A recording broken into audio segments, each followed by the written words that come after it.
Mr. President, together we can build on the best of what this relationship has been in the past to create a new one, adapted to new global realities that will deliver stability, security, and prosperity to our peoples on both sides of the Pacific. China's strengths in electric vehicle sector are undeniable. China produces some of the most affordable and efficient energy efficient vehicles in the world. And in order for Canada to build our own competitive EV sector, we need to learn from innovative partners, access their supply chains, and increase local demand. And to help deliver the full potential of these partnerships and bring down costs for Canadians, Canada has agreed to allow up to 49,000 Chinese electric vehicles into the Canadian market, with the most favored nation tariff rate of 6.1%. This is a return to the levels that existed prior to recent trade frictions. But it's a return under an agreement that promises much more for Canadians. It's expected that within 3 years, this agreement will drive considerable Chinese investment in Canada's auto sector, creating good careers in Canada and accelerating our progress towards a net zero future and the auto industry of the future. With this agreement, it's also anticipated that within 5 years, more than 50% of these vehicles will be affordable EVs with an import price of less than $35,000. North America just crossed an economic fault line, and most people won't notice it until it shows up in the one place no politician can spin, the price of a car.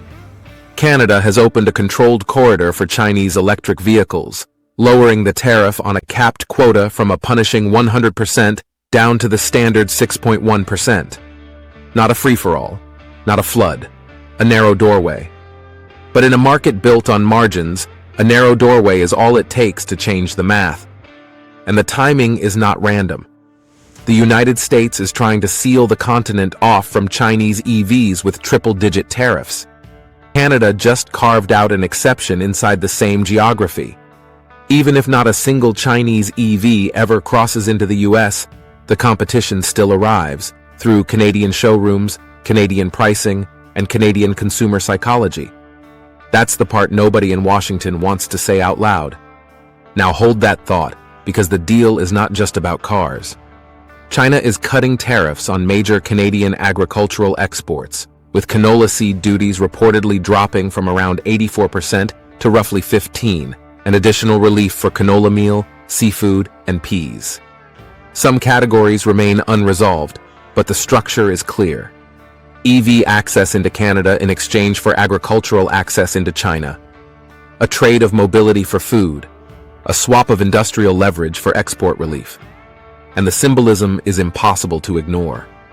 The same Prime Minister who called China Canada's most serious security threat is now in Beijing deepening economic cooperation. That contradiction is not a footnote. It is the thesis.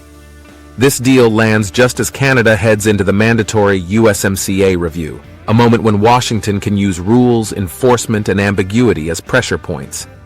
Canada's long-term export dependence on the US has been showing cracks for years. Timing like this is never accidental. Ottawa is not trying to replace the US. It's trying to reduce the cost of being cornered by it. So let's break this down the way Liberation Lens does.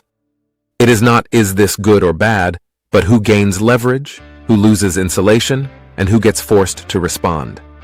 Start with the consumer side, because that's where the political payoff is immediate. A 100% surtax is designed to make something disappear from the market. A return to 6.1% for a quota is designed to make it reappear, and what reappears first is price competition. Chinese EVs are already known for delivering acceptable quality at lower cost, because China's EV industry is operating at a scale no Western manufacturer can match. And affordability is the real bottleneck in EV adoption. Not climate speeches, not branding, the monthly payment. So Canada's short-term win is straightforward.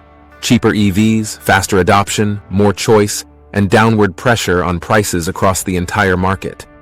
If you're a government trying to meet climate targets without punishing voters, affordability is the only politically durable route. The second Canadian win is agricultural. Canada's economy is not just finance, tech, and energy. It's also farmers, exporters, and rural corridors. When China lowers tariffs on major Canadian agricultural goods, that relief is not theoretical.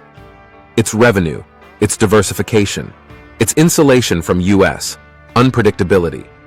Ottawa can justify the EV opening by pointing to farm income and export access. That's why this deal is structured as reciprocity, cars for crops. But the third Canadian win is the one most people miss: leverage. The USMCA review is not a polite consultation. It is a negotiation environment where the United States can hint at tariffs, delays, rule changes, or enforcement actions, and Canada feels those threats more acutely because Canada depends more on U.S. access than the U.S. depends on Canada. So Canada is building optionality. Not to pivot away from the U.S., but to reduce the cost of saying no when Washington pushes too hard. This deal is Canada quietly telling the U.S., we have other doors. Now shift to China's side, because China's gains are not just economic, they're strategic.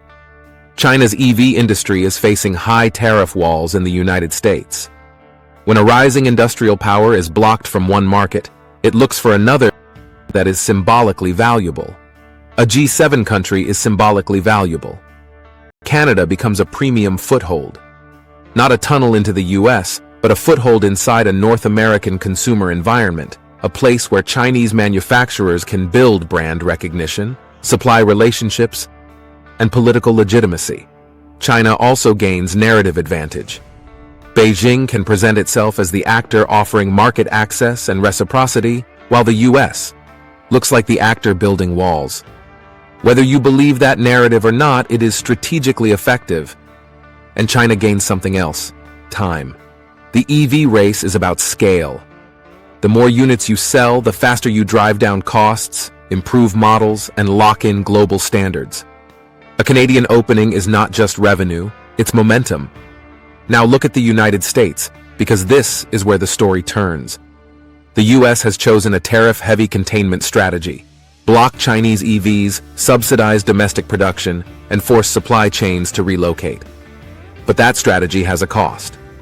When you block the lowest cost competitors, you reduce competitive pressure.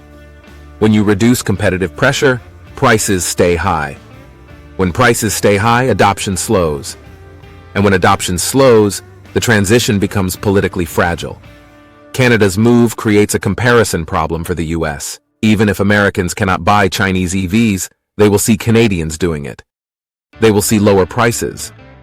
And that triggers a question Washington does not want voters asking. Why is the free market only free when it protects domestic industry? This is where the American EV industry feels the hit, not through border crossings, but through market psychology.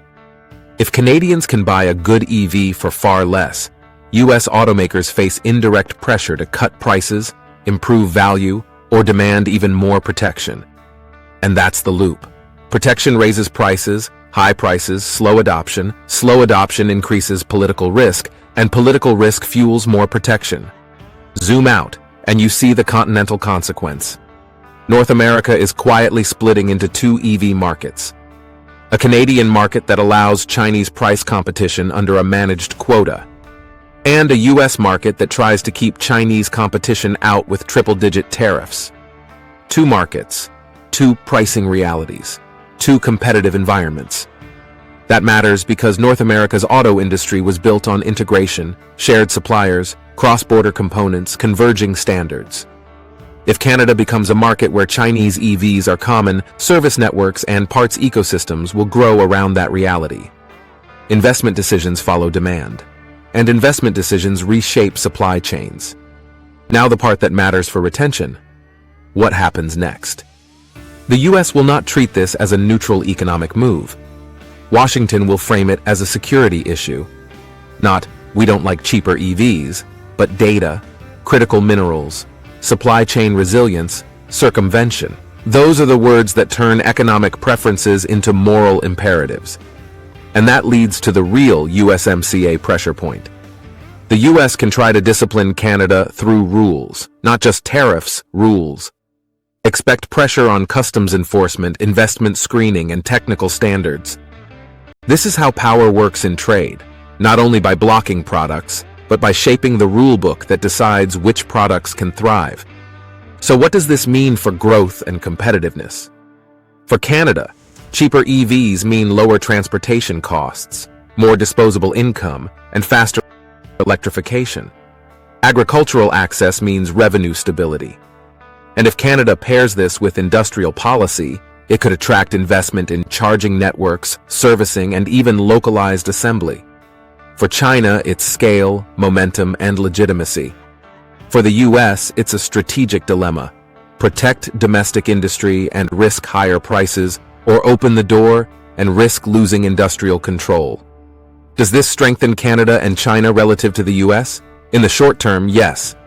Canada gets affordability relief that Americans do not. China gains influence in a G7 market while the US isolates itself behind tariff walls. But Canada also takes on risk. Diversification can become dependency if not managed with guardrails. And here's the liberation lens hypocrisy layer.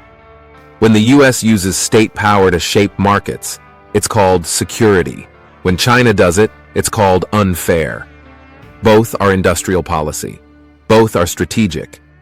The difference is who gets to define the narrative. So here's the question to leave viewers with.